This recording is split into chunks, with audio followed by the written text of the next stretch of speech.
আসসালামু আলাইকুম। আপনাদের সবাইকে পবিত্র মাহে রমজানের শুভেচ্ছা।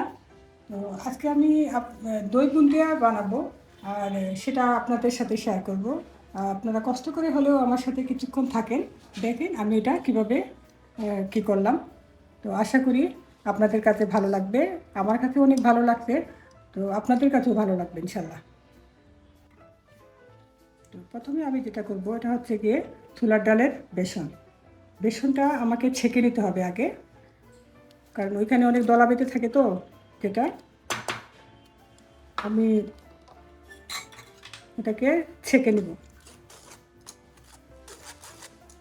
যে দেখেন, এই যে দেখতে পাচ্ছেন আপনারা, এভাবে দলা থাকে, এটা কিন্তু করতে হবে, ভালো করে ছেঁকে নিতে হবে। এখন 1 চামচের মতো বেকিং সোডা দিয়ে দিব।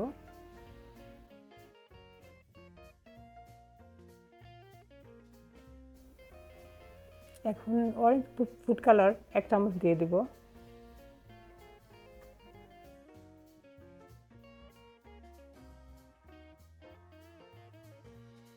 এখন যেটা করব, হ্যান্ড উইচ দিয়ে আলতো আলতোভাবে, এখানে আছে কিন্তু গরম পানি, খুব বেশি না, হালকা গরম, এই পানি অল্প অল্প দিয়ে আমি এটাকে 5-7 মিনিটের মতো নাড়তে থাকবো।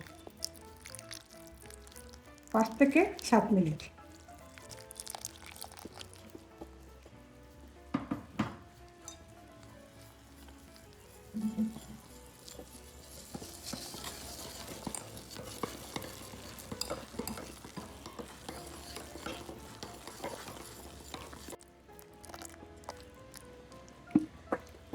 পানিটা খুব বেশি না, কমও না, কারণ পেশেন্ট তো 5-7 মিনিট যখন আমি এটা হ্যান্ড ইউজ দিয়ে নাড়তে থাকবো, তখন দেখা যাবে কি এটা আরেকটু ভারী হয়ে যাবে।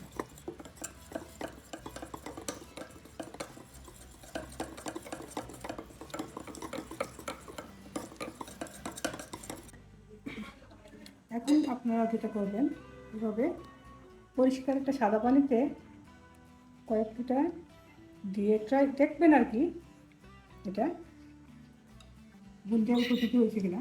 হয়ে গেছে, এভাবে একটা করে সাদা পানিতে দেখবেন। আমি একটা সসপ্যানে তেল গরম করে একটা চামচের মধ্যে ওই ব্যাটারটা দিয়ে দিচ্ছি। বুন্দিয়াটা যতক্ষণ না পর্যন্ত ফ্রাই হবে, একটু মুচমুচে না হবে, ততক্ষণ পর্যন্ত আমি এটা চুলাতে রাখবো। চামচটা আবার একটা কাজ করেন, খুব এত কাছাকাছি না রেখে, একটু বেশি উপরেও না আবার বেশি নিচেও না, চামচটা ওইভাবেই রাখবেন। দেখেন আমি ওইটাকে নেড়ে ছেড়ে দিচ্ছি যতক্ষণ না ফ্রাই হচ্ছে ততক্ষণ পর্যন্ত।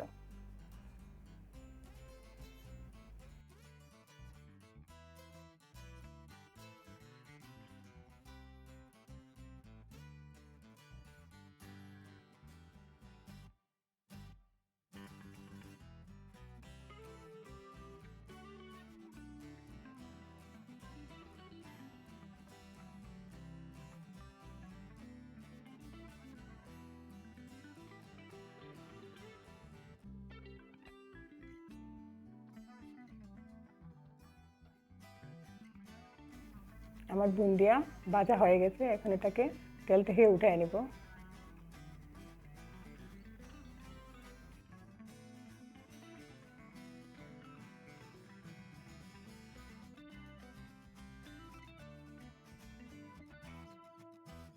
এখন ওই ব্যাটারেই আমি একটা কালার দিয়ে দিছি, রেড কালার, যেটা রেড কালারটা দিয়ে আবার ওই ব্যাটারটা আবার বুন্দিয়াগুলো ভেজে নিচ্ছি। আপনারা দেখতে পাচ্ছেন,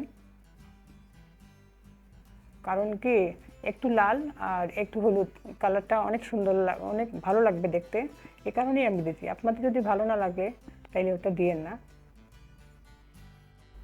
এখন যেটা করব, আলাদা একটা পাত্রে হালকা গরম পানি মধ্যে লবণ দিয়ে নেড়ে আমি ওই বুন্দিটা দিয়ে দিব। আমি কী করছি, এখানে লবণটা আমি বুন্দিয়ার সাথে দিয়ে দিছি, তাতে কিন্তু প্রবলেম হবে না। শুধু লক্ষ্য রাখতে হবে পানিটা যাতে কম গরম থাকে, খুব বেশি না আবার বেশি ঠান্ডাও না।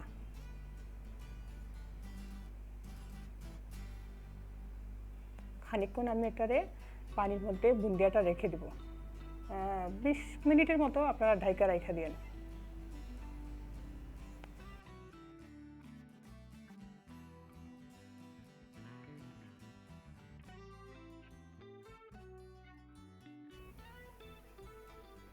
এখন একটা সসপ্যানে কয়েকটা শুকনো মরিচ আর পাঁচফোড়ন আমি কি করব, ভেজে নিব। শুকনো মরিচ একটু ভেজে একসাথেই দিয়ে দিতে পারেন, সমস্যা নাই, তবে শুকনো মরিচটা আমি আগে দিয়ে দিলাম আর কি। এখন আবার পাঁচফোড়ন দিয়ে দিচ্ছি, 2 চামচের মতো প্রায় পাঁচফোড়ন ছিল এখানে।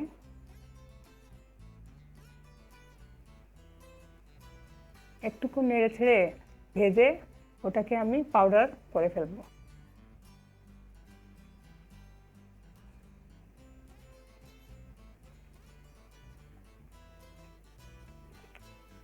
এখন যেটা করবো, এখানে আমি একটু তেঁতুল নিচ্ছি, তেঁতুলের মধ্যে লবণ আধা চামচ আর চিনি দিয়ে দিব 2 টেবিল চামচ। চিনির পরিমাণটা একটু বেশি দেবো, এই কারণেই এটা তো টক থাকে, তেঁতুল তো অনেক টক হয়। এই যে আবার ওই যে আমার আলাদা এই মরিচ পাউডারটা কিন্তু আমার ঘরে সবসময় থাকে, 1 চামচের মতো ওইখানে দিয়ে দিচ্ছি। আর আমি যেটা একটু আগে যেটা আমি যে মরিচটা আর পাঁচফোড়নটা করে রাখছিলাম, এখনো দেই নাই, করে দেবো। এই যে বিট লবণ দিয়ে দিচ্ছি আধা চামচের মতো।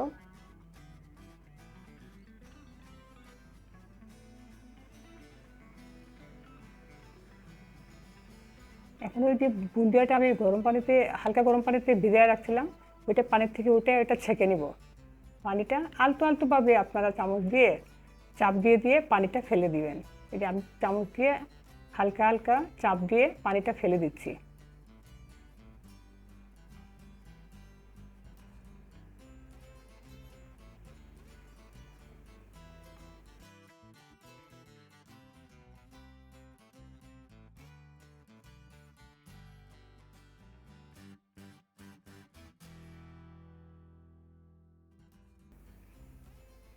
এখন আমি এখানে 1 কাপের মতো দই নিয়ে নিচ্ছি, টক দই, আর সাথে 1 কাপের মতো চিনি দিয়ে দেবো, দিয়ে নাড়তে থাকবো।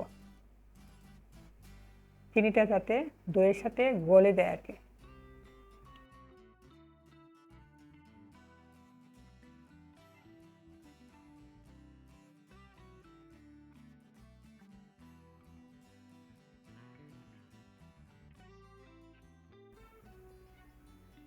এখন আলাদা একটা সসপ্যানে সরিষার তেল 2 চামচ দিয়ে একটু গরম করে আমি যে তেঁতুলের রসটা তৈরি করে রাখছিলাম, ওই তেঁতুলের তেঁতুলের টা আমি কী করবো, ওই তেলের মধ্যে দিয়ে খানিকক্ষণ নাড়তে থাকবো।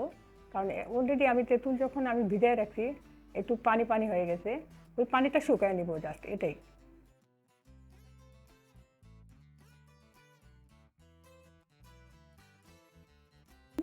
ওই যে মশলাটা ভেজে রাখছিলাম না, মরিচ আর পাঁচফোড়ন, ওইটা দিয়ে দিচ্ছি। আর এখন আরও 1 চামচ জিরা পাউডার এইখানে দিয়ে দেব।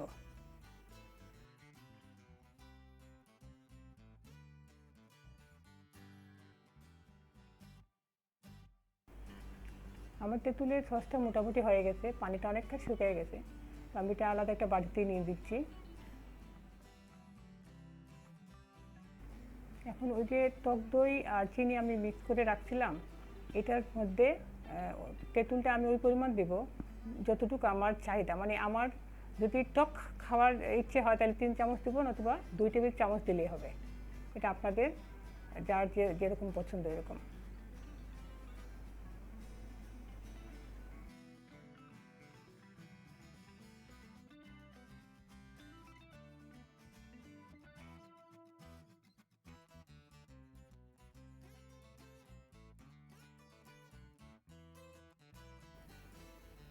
ওই মিশ্রণটা আমি বুন্দের উপর ঢেলে দিচ্ছি।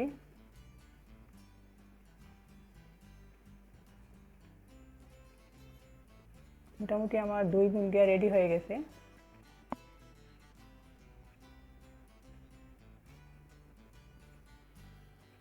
আমি সব কিছু মিক্সড করে আধা ঘন্টার মতো ফ্রিজে রেখে দেবো, কারণ এটা ঠান্ডা খাইতে কিন্তু অনেক টেস্ট লাগে, কারণ জিনিস সবগুলো গরম তো। আরেকটা যেটা আমি চাট মশলা পরবর্তীতে মনে হয়েছে যে চাট মশলাটা আমি দেই নাই, তো তাৎক্ষণিক আমি চাট মশলাও 1 চামচ দিয়ে দিয়েছিলাম।